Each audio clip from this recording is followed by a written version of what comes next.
So the question is always put to me, well, why music? Why music? Why not, just have the speech therapist singing with the child? Why music? And, music uses that whole brain experience. Dr. Sachs talked a lot about how music has the capacity to reorganize and to rebuild some cerebral function that might have been damaged somewhere else. So a lot of these kids that I'm working with that don't have language, that don't have words, can rebuild that the plasticity of the brain, the areas that might not be damaged, the areas that they use for music.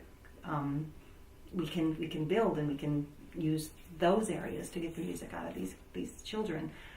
I work with so many kids that can sing, that can't talk, or that weren't able to talk in the beginning and now can.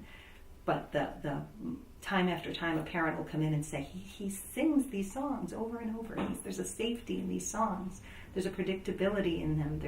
There's a filing system. They can put those words somewhere where they know where they are and go back and get them time and time again. And a lot of these kids are bringing these songs back in the exact same key with the exact same intonation, and we'll look at that and say, well, that's stereotypical, or it's echolalic, and they're only repeating. But they're not. They're getting a sense of melody. They're getting a sense of prosody of how that language flows. A lot of times these kids speak with a very robotic voice, and we use the music to build that expression, that prosody, that wee in their voice, that brings in who they are. It's a communication effort, and even those little snippets that they hear in a movie. I had a student come in the other day, and he went over to my desk, and I had a straw on my desk, and he picked it up and he turned to me, and this is a kid that doesn't have a lot of spontaneous speech, and he turned and he picked up that and he goes, "Susan, this is the last straw."